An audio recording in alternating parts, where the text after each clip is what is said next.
Assalamualaikum warahmatullahi wabarakatuh.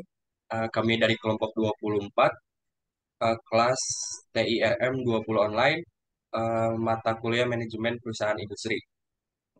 Di sini kami beranggotakan 3 orang. Pertama saya sendiri, Bagas Arifka, lalu ada Jessica Altin Alexander, lalu ada Rafif Azam. Di sini kami akan mencoba memberikan kesimpulan ataupun memberikan pendapat gitu mengenai modul yang pertama tentang organisasi dan hierarkinya. Kita langsung saja, boleh kepada saudara Jessica. Baik, terima kasih atas waktunya. Saya akan mengungkapkan pendapat saya. Organisasi adalah sekelompok orang yang bekerja sama untuk mencapai suatu tujuan yang ingin dicapai. Suatu organisasi dapat dikatakan berhasil apabila di dalam suatu organisasi tersebut terdapat seseorang yang dapat menjadi penggerak yang bertanggung jawab dalam mengevaluasi dirinya sendiri dan bawahannya. Dalam hal ini adalah seorang pemimpin yang ideal karena pemimpin adalah sebuah inti dari manajemen. Pemimpin mempunyai peranan yang sangat menentukan dalam mencapai keberhasilan dan kegagalan dalam meraih tujuan organisasi.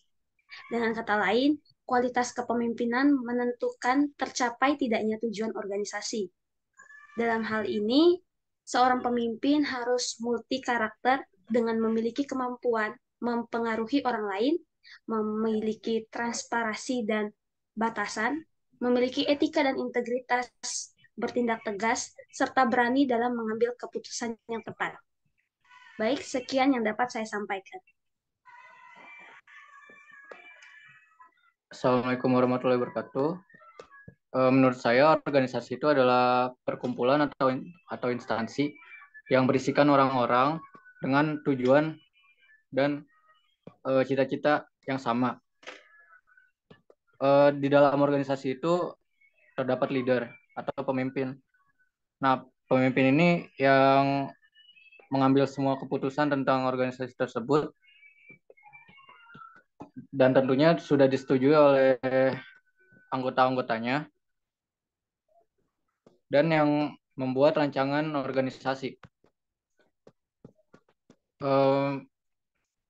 Dalam organisasi ini terdapat fenomena yang dimana berisikan birokrasi pada perusahaan tersebut. Lalu semua kegiatan atau semua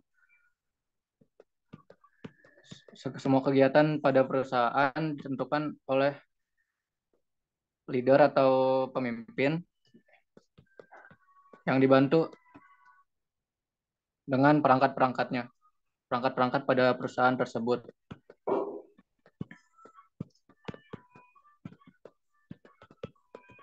Lalu menurut saya tuh di organisasi terdapat pula elemen dasar, yaitu ada strategi Apex, middle line, operating core, techno struktur, dan support staff. Dan juga ada hierarki sistem organisasi.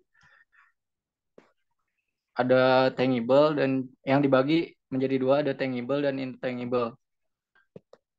Tangible yaitu nyata atau hierarki yang nyata atau terlihat. Di tangible ini yaitu setiap organisasi dikelola dan dikendalikan oleh seorang pemimpin sebagai hierarki yang paling tinggi dalam organisasi tersebut. Lalu juga ada sistem yang dapat dilihat dari berbagai sistem fungsional yang proses dan subproses kegiatannya dibatasi pada unit kerjanya. Lalu ada orang atau people. Hanya melalui orang suatu sistem dapat beroperasi. Lalu ada values, yaitu merupakan sumber kekuatan, energi, dan motivasi dalam setiap organisasi. Itu terdapat pada intangible. Lalu kemajuan dan kesuksesan yang diperoleh seseorang sebagai akibat dari tindakan kegiatan yang dilakukannya cenderung dipandang dari 3 hal, yaitu banyaknya materi atau harta yang dimiliki, kedua ada besar energi, kekuatan dan kekuasaan, lalu yang ketiga ada parameter luasnya informasi yang dikuasai. Sekian dari saya. Oke, mungkin saya di sini akan mengemukakan sedikit pendapat bagaimana mengenai modul 1 ini, mengenai organisasi dan hierarkinya. Menurut saya organisasi ini di mana sistem kerjasama di antara dua orang atau lebih, dan organisasi ini bentuknya eh, untuk mencapai kerjasama demi tujuan bersama gitu.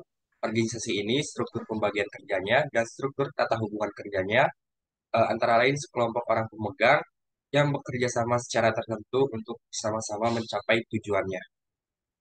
Lalu di dalam hierarki di dalam organisasi sendiri mempengaruhi bagaimana sistem informasi dan struktur hierarki itu sendiri, di mana kerangka dasar di sekitar sistem informasi diorganisasikan dengan beberapa tanpa mempertimbangkan jenis informasi lain yang telah ada. Jadi di sini itu sistem informasi disusun untuk mengalirkan informasi sesuai dengan hierarkinya. Jadi pentingnya hierarki ini sangat penting. Bagaimana hierarki bagi organisasi, tiap-tiap anggota organisasi memahami tanggung jawab dan tugasnya masing-masing, serta bagaimana mereka mendapatkan tugas dan wewenang itu agar dipertanggungjawabkan di kemudian hari. Mungkin cukup sekian penjelasan dari kelompok kami. Mohon maaf apabila banyak kesalahan. Assalamualaikum warahmatullahi wabarakatuh.